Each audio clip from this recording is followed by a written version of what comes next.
Amém? Nós aqui lemos um texto, e nesse texto deu para colher uma coisa muito importante, que é uma coisa que muito se fala nos outros dias, nos nossos dias, que é: qual é a igreja que Deus quer? Você já parou para pensar nisso? Quantas igrejas nós temos nesses dias? Diferentes placas, diferentes denominações, diferentes costumes.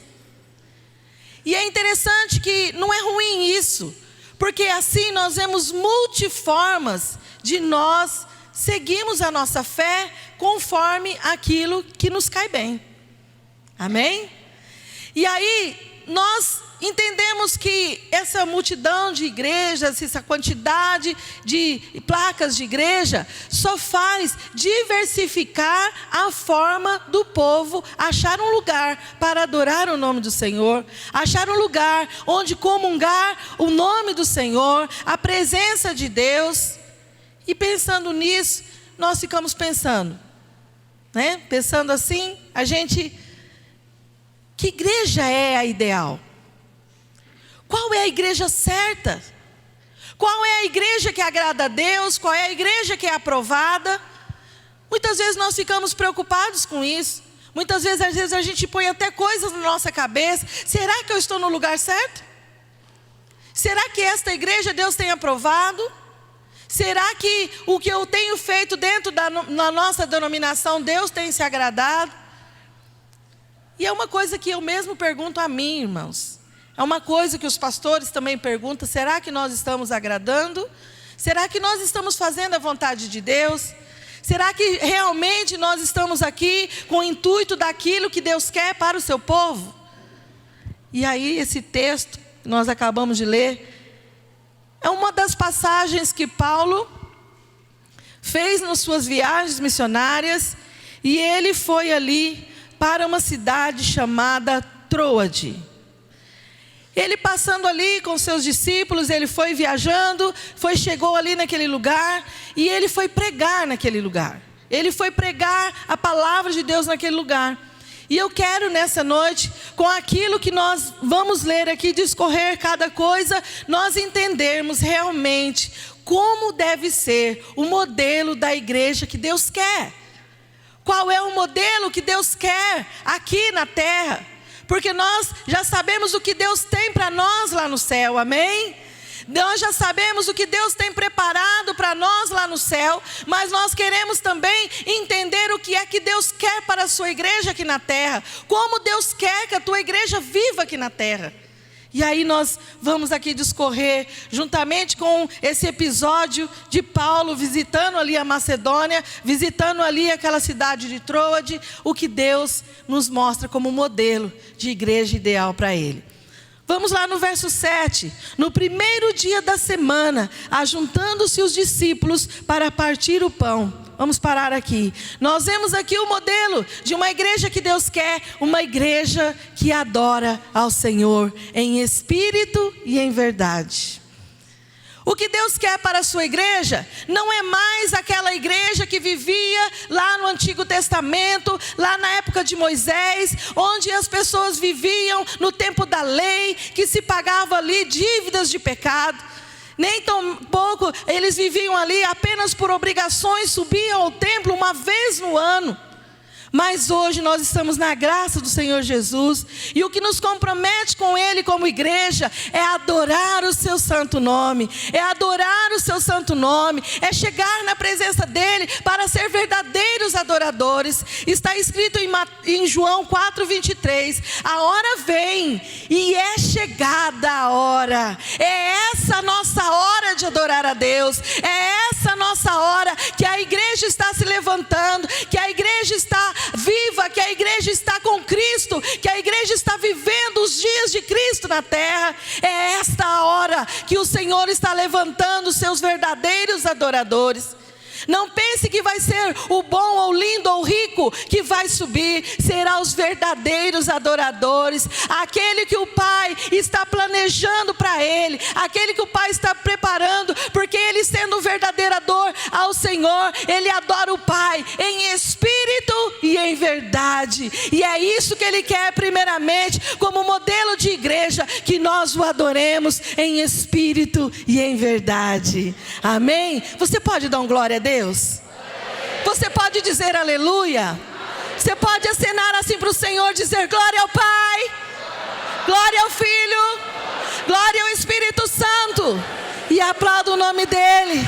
É isso que Ele espera de nós, uma vida de adoração.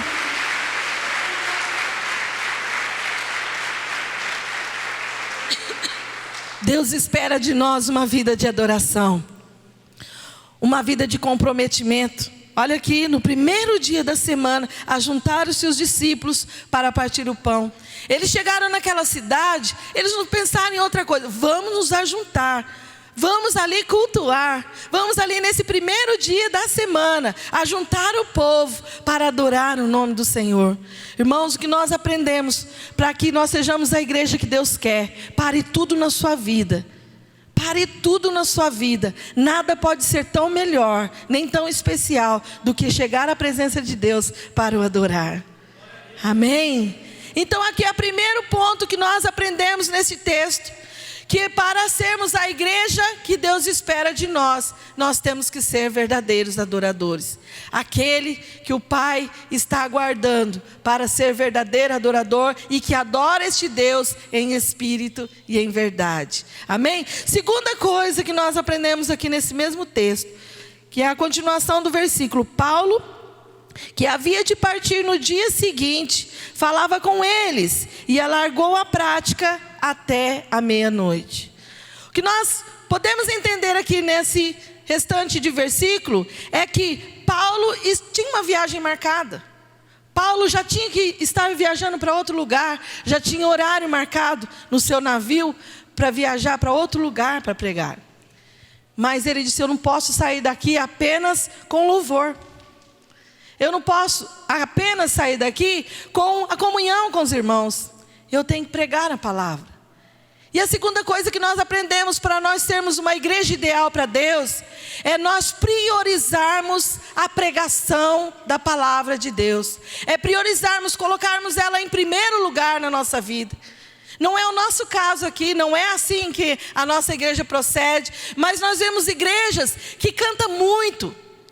Canta muito, gasta a maioria do seu tempo cantando. Canta a banda, canta o coral, canta individual, canta em dupla, canta em trio, canta todo mundo junto, só o grupo de mulheres, só o grupo de homens, só as crianças, só os juniores. Canta, e sobra ali no cantinho do culto uns minutinhos para a palavra. E essa não pode ser a igreja ideal, porque a palavra é que sara a igreja, a palavra é que esmera a igreja, a palavra é que cura a igreja, a palavra é que liberta a igreja. Então nós necessitamos priorizar a palavra, porque é ela que vai ser o diferencial da igreja. Nós não podemos viver dentro da igreja apenas por amizades, não apenas por festas, não apenas por um clube social, mas nós devemos priorizar aquilo que Deus quer de especial na sua igreja, que é priorizar a palavra dEle. Amém? Louvado seja o nome do Senhor. A palavra de Deus é viva, a palavra de Deus é eficaz, ela é como uma dinamite no mundo espiritual. E não adianta que a gente ficar cantando e dançando, né? Fazendo uma festa todos os dias, se a palavra não estiver penetrando nos nossos corações, se a palavra não estiver nos libertando, se a palavra não estiver causando um efeito na nossa vida conjugal, se a palavra não estiver fazendo um efeito na nossa vida financeira.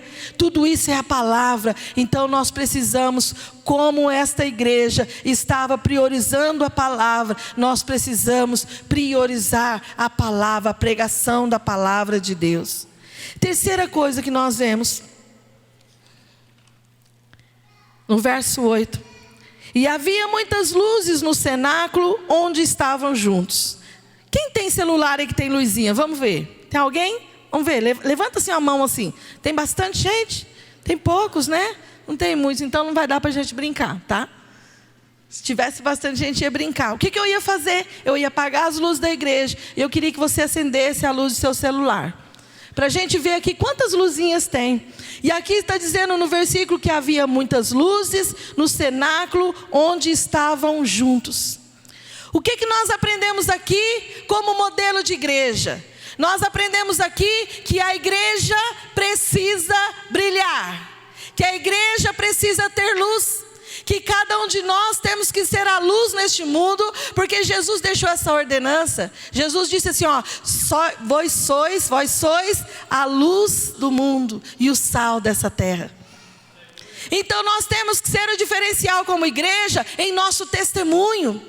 Lá no mundo de trevas, lá no mundo de pecado, nós temos que dar o nosso testemunho de luz, que nós somos diferentes, a nossa luz tem que brilhar. O nosso diferencial como igreja, que Deus espera de nós, é que o nosso comportamento mostre para as pessoas quem é Jesus. Você não precisa mostrar para as pessoas o seu crachá de quadrangular. Você não precisa mostrar para as pessoas a denominação que você frequenta. Mas o seu testemunho vai mostrar o Deus que você serve. O seu testemunho será a luz no mundo, onde você vai testemunhar quem você é diante de Deus. Então o que Deus espera da igreja nesse terceiro item é que nós sejamos luz, que tenhamos luz.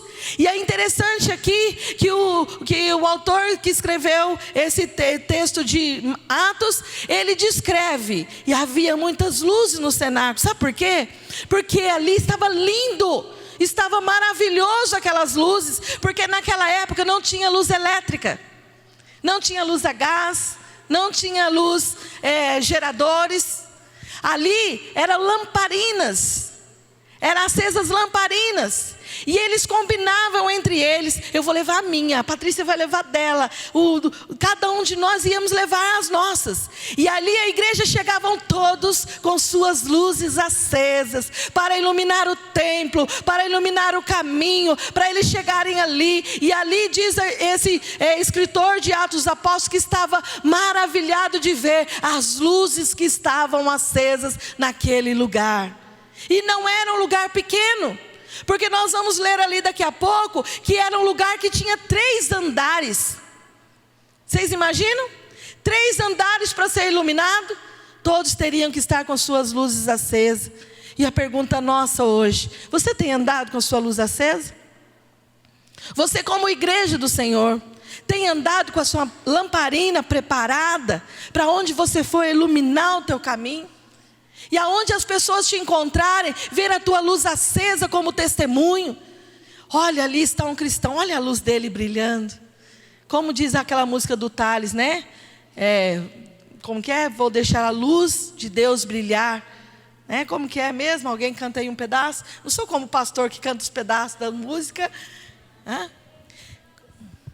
Através de mim, Jesus clareia, vou brilhar a minha luz, eu carrego a luz de Deus.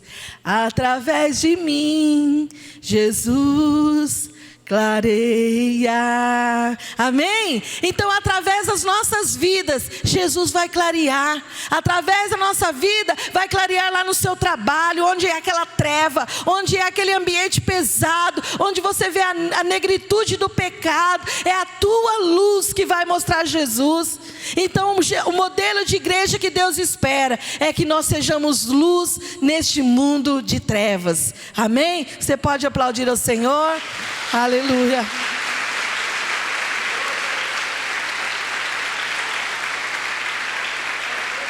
Glória a Deus. No verso 9: e estando um certo mancebo, por nome Eutico, assentado numa janela, caiu do 3º andar, tomado de um sono profundo que lhe sobreveio durante o extenso discurso de Paulo, e foi levado morto. Aqui nós vemos, no modelo da igreja que Deus quer ver uma igreja viva, acordada e não em cima do muro.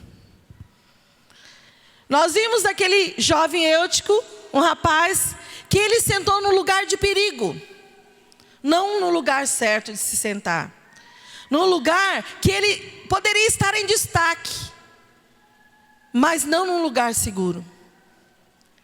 E como a mensagem estava muito longa, Paulo estava ali pregando com a sua eloquência, estava ali pregando para aquele povo, e o povo estava comendo aquela palavra, porque a palavra que ele pregava servia como alimento. Vai se saber quando voltaria ali um novo pregador, quando voltaria ali um novo mensageiro da palavra, e o povo não se incomodava com o horário, não se incomodava com o tempo que estava sendo pregado, e diz que já era meia-noite, e Paulo estava pregando.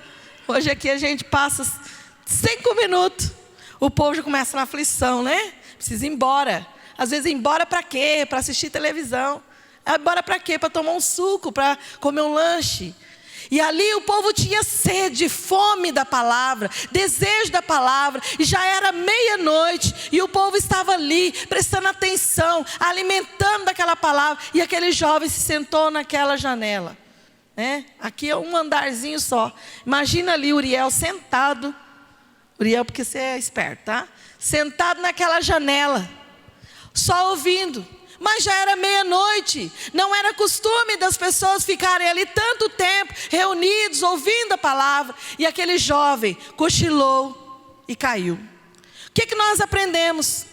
Que a igreja do Senhor tem que estar viva, que a igreja do Senhor tem que estar acordada, que a igreja do Senhor tem que estar atenta à palavra, não pode cochilar, não pode deixar-se adormecer com a palavra sendo pregada, porque a palavra que tem sido pregada aqui, ela vai servir de alimento para você, ela vai servir amanhã como escudo de proteção para você, ela vai servir de libertação amanhã para você. E se você ficar disperso, se você cochilar, você pode estar no lugar errado, e você pode cair.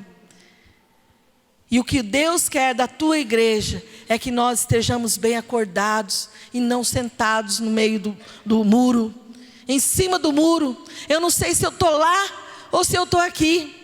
Eu não sei se eu vivo a vida do mundo ou se eu vivo a igreja. Eu não sei se eu sirvo a Deus ou se eu vivo a vida do mundo. Isso é estar sentado em cima do muro. E aquele jovem estava simbolizando exatamente isso. Aquele jovem estava simbolizando a igreja dispersa, a igreja que dorme, a igreja que cochila, a igreja que não presta atenção na palavra, a igreja que não quer se alimentar. Só que aquele jovem, aconteceu algo com ele. Nós lemos aqui, verso 9. Tomando um sono profundo, que lhe sobreveio durante o extenso discurso de Paulo, e ele foi levantado morto, e ele morreu.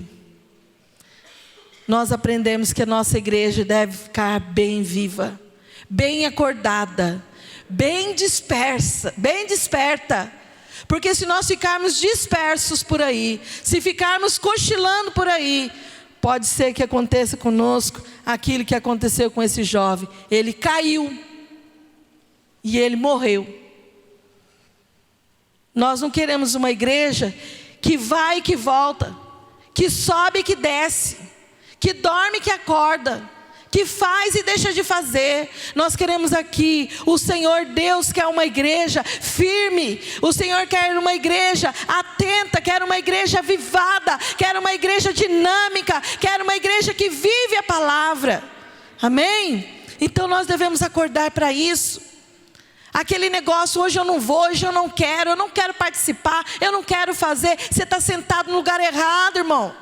Você está sentado no lugar de perigo. Porque se o inimigo te soprar, você cai para o lado de lá. Você pode cair de uma altura que você não vai suportar. Então Deus está nos atentando hoje, para que vivamos bem acordados. Estejamos uma igreja bem acordada, bem avivada, bem atento para aquilo que Deus quer. Amém? Quinto, nós vamos ver no verso 10. Paulo, porém, descendo, inclinou-se sobre ele e abraçando disse: não vos perturbeis, que a sua alma nele está. Ai, que maravilhoso. Quem esteve aqui de manhã, na hora da adoração? Quem estava na hora da adoração?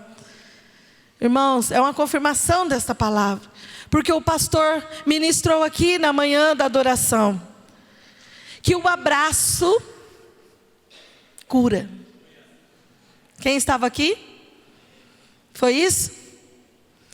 E quando ele desceu aqui, eu falei: amor, a palavra que Deus tem me dado para pregar hoje é que verdadeiramente o abraço pode curar. E nós aprendemos aqui que Paulo desceu do seu lugar, foi lá onde estava caído aquele moço, estava lá naquele lugar. Imagina o pânico da igreja, imagina aquelas pessoas que estavam ao lado daquele rapaz, ao vê-lo cair, gritarias, desespero. Mas quando Paulo chega ali, diante daquele jovem, eu imagino, vamos imaginar aquela cena, todos ficaram em silêncio. Todos ficaram quietos para saber o que é que ia acontecer. Será que Paulo ia dar você está no lugar errado, quem mandou você sentar lá? E está vendo, o que deu? É assim que a gente fala com as crianças. Então todos ficaram em silêncio naquele momento. Todos ficaram ali esperando e aguardando o que é que Paulo ia fazer.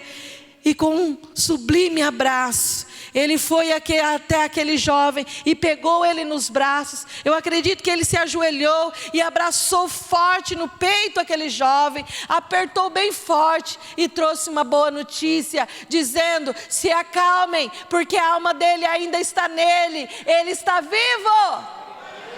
Aleluia, aleluia. O que é que nós aprendemos com isso? Oh, lá na Machui. O que é que nós aprendemos com isso? Que dentro da igreja existe mesmo pessoas que estão dormindo, existe mesmo pessoas fracas, existe pessoas que até estão mortas espiritualmente. Mas qual que é o dever da igreja? Qual que é o dever da igreja? Deixar morto? Qual que é o dever da igreja? Passar batido ou simplesmente ficar em silêncio para ver o que vai dar? Deus está nos ensinando que o modelo de igreja que Ele quer é que nós vamos até estes mortos e vamos abraçar com amor, e vamos recolher estes mortos com amor, e vamos recolher estes machucados, estes enfermos, estes que estão com problemas, estes que estão caídos. Vamos recolher, e vamos recolher com amor. Oh, glória a Teu nome, Senhor. Deus falou muito comigo nessa passagem, porque eu sou pastora, eu tenho um compromisso com as almas, mas isso também não vai tirar de você o seu compromisso, porque você é ovelha, e ovelha gera ovelha, e a ovelha que está vendo a outra ovelha lá, não pode também ali dar um carinho, se encostar nela.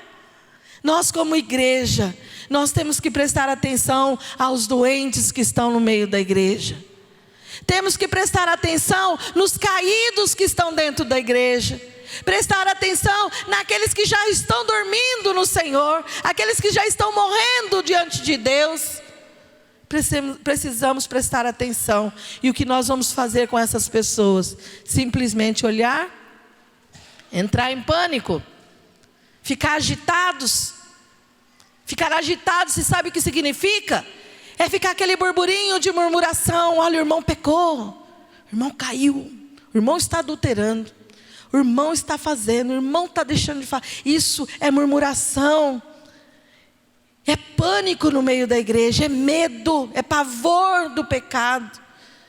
E ali Paulo está nos ensinando: desça aí do seu lugar onde você está, desça aí, abraça o perdido, abraça com amor o que está caído, abraça com ternura aquele que já não tem mais solução para ele, porque aos olhos daquele povo, aquele rapaz já não tinha mais solução, caído do terceiro andar, meio dormindo, então não tem como, né?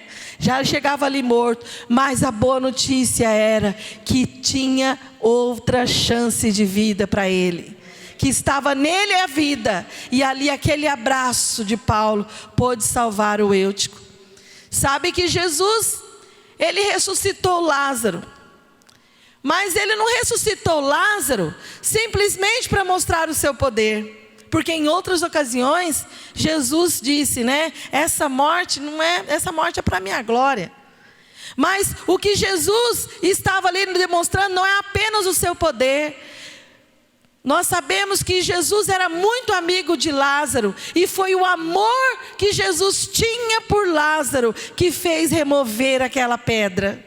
Foi o amor que Jesus tinha por Lázaro que fez aquele homem sair de 3 dias morto, sair para fora e ganhar novamente a vida.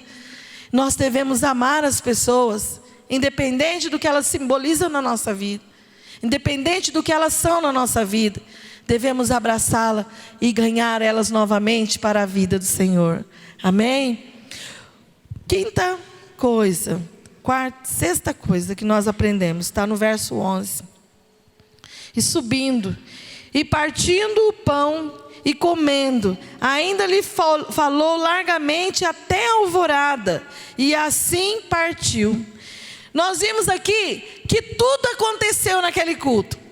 Estava maravilhoso, eles adoraram ao Senhor, eles cantaram, a palavra estava sendo pregada, já em longas horas já estava sendo pregada. Aconteceu uma fatalidade, aconteceu uma coisa ruim naquele lugar, aconteceu um pânico naquele lugar, aconteceu uma agitação naquele lugar. Mas não podemos esquecer, como igreja, que tudo isso pode acontecer, mas nós não devemos esquecer que também acontece milagres em nosso meio. Aconteceu um milagre naquela reunião, aconteceu um grande milagre naquela reunião. E o que Jesus está nos ensinando aqui, que mesmo que houver na nossa vida, no meio da igreja, as grandes tribulações, os grandes vendavais, as grandes lutas, lá dentro da sua casa, lá na sua família, que venha para dentro da igreja toda essa luta, não esqueça do grande milagre que Deus já operou na sua vida. Não esqueça do grande milagre que Deus já operou no seu casamento, que Deus já operou no seu filho, que Deus já operou na sua empresa. Não esqueça, porque muitas vezes nós só lembramos das tragédias, nós só lembramos das coisas ruins que estão acontecendo, nós só sabemos olhar para os lados e ver, nossa, a igreja está apática, não é? A igreja está sem sentido, né? A igreja não está sem graça, né? Mas e onde está o milagre? E aonde está o milagre? Nós não podemos esquecer do milagre.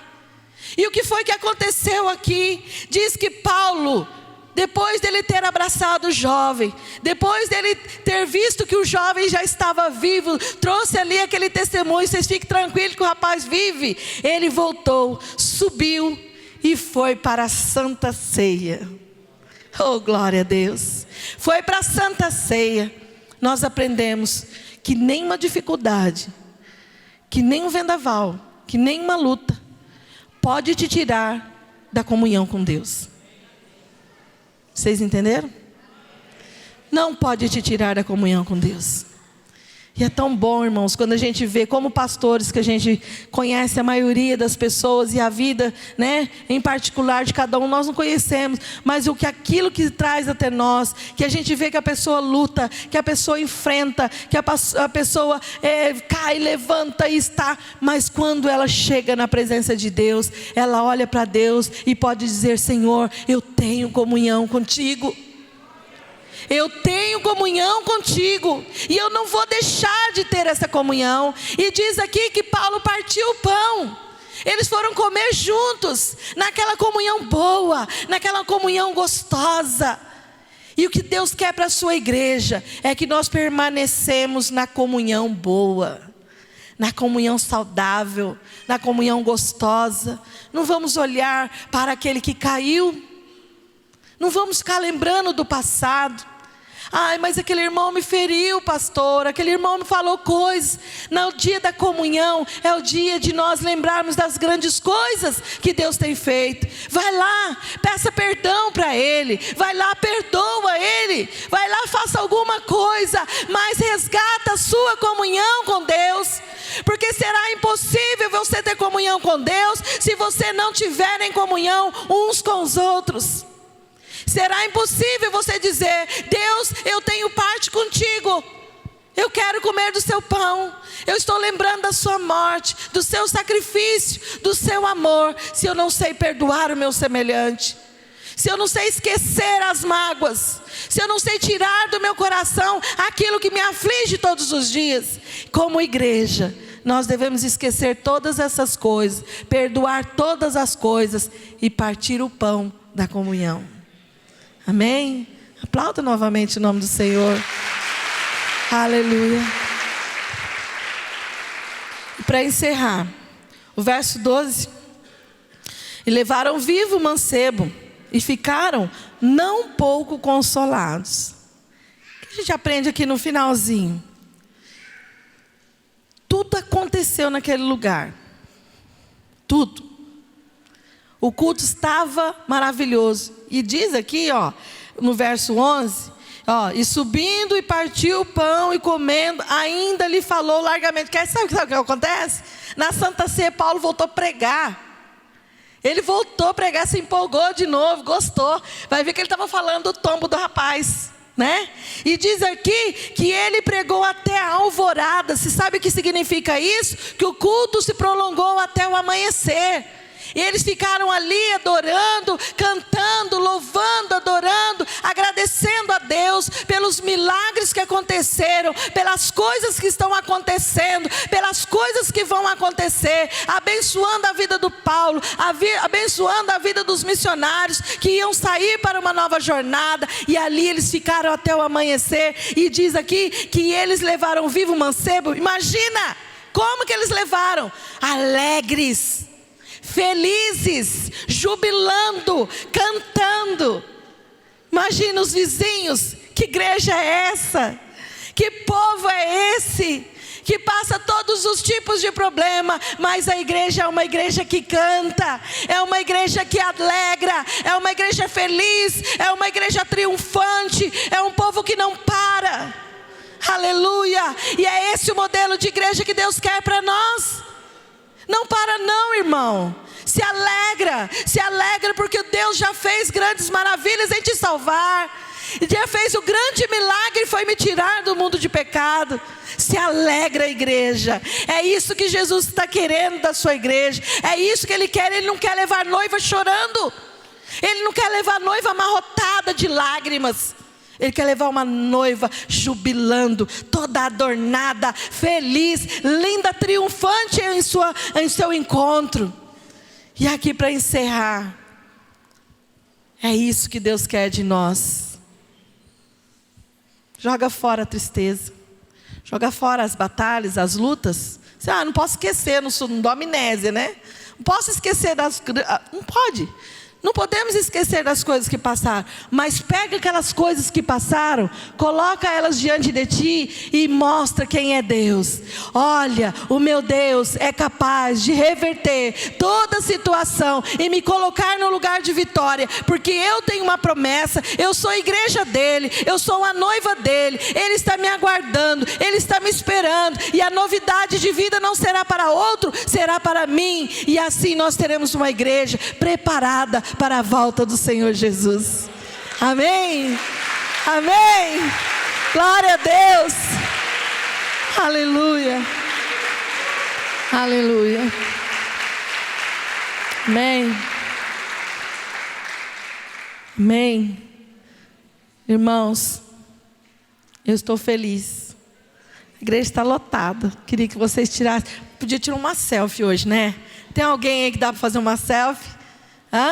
Dá, Uri? Não tem nenhuma câmera aí hoje? Que fotógrafo você é, hein, rapaz? Né?